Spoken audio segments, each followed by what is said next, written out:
Assalamualaikum warahmatullahi wabarakatuh. Apa kabar anak-anakku kelas 8? Semoga kalian dalam keadaan sehat walafiat dan tetap semangat belajar di rumah. Anak-anakku sekalian, Bunda Haja Anita Handayani akan menemani kalian dalam pelajaran sejarah kebudayaan Islam. Anak-anakku sekalian yang Bunda sayangi, pada materi kita pada pertama ini yaitu tentang sejarah berdirinya dinasti Bani Abbasiyah. Seperti kita ketahui bahwa sebelum dinasti Bani Abbasiyah berdiri, sudah ada dinasti dalam dunia Islam, yaitu dinasti Bani Umayyah. Sebelum kita melangkah lebih lanjut tentang dinasti Bani Abbasiyah, Bunda akan sedikit mengingatkan kepada kalian tentang dinasti Bani Umayyah. Seperti yang telah kita ketahui bahwa di kelas 7 kemarin kita mempelajari tentang dinasti Bani Umayyah yang didirikan oleh Muawiyah bin Abu Sufyan, seorang sahabat Nabi Muhammad SAW, setelah merebut kekuasaannya dari tangan Khalifah Ali bin Abi Thalib. Anak-anakku sekalian, dinasti Bani Umayyah sempat mengalami kemajuan yang luar biasa dalam bidang sosial, dalam bidang pendidikan, dalam bidang politik, dalam bidang kemasyarakatan, pernah mengalami kemajuan yang cukup gemilang. Namun hanya beberapa khalifah saja di dinasti Bani Umayyah yang mampu mengantarkan dinasti Bani Umayyah kepada masa keemasan. Mereka diantaranya Muawiyah bin Abi Sufyan, Abdul Malik bin Marwan, Umar bin Abdul Aziz, dan Hisam bin Abdul Malik. Mereka para khalifah yang sempat mengantarkan dinasti Bani Umayyah kepada masa kemajuan dan masa yang penuh dengan kegemilangan.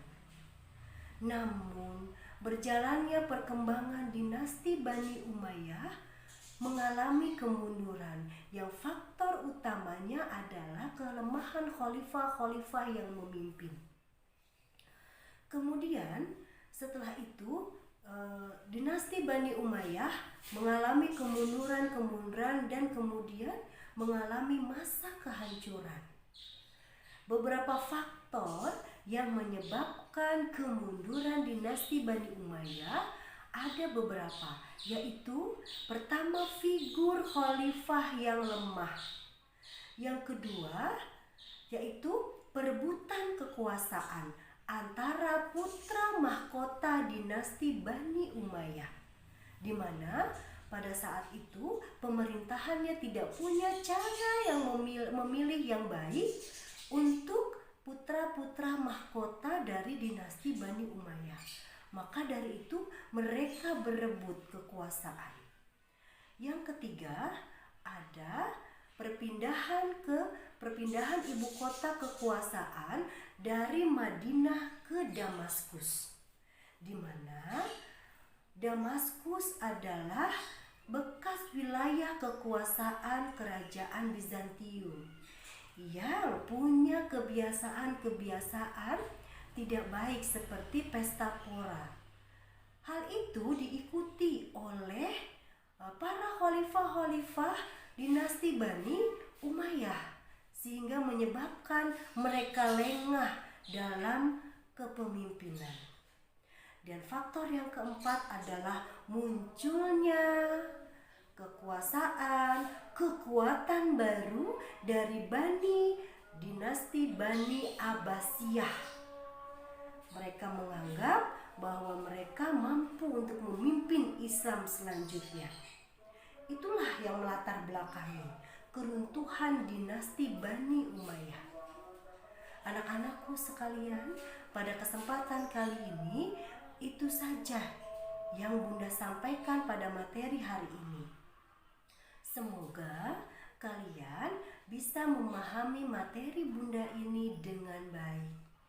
Kalian catat materi yang barusan Bunda terangkan. Kalian catat informasi-informasi yang ada di dalamnya di buku tulis Sejarah Kebudayaan Islam. Nanti ketika tatap muka, kita bahas mana yang kalian tidak mengerti dari penjelasan Bunda hari ini. Terima kasih anak. Semoga kalian bisa memahami dengan baik, menjaga kesehatan selalu. Terima kasih. Wassalamualaikum warahmatullahi wabarakatuh.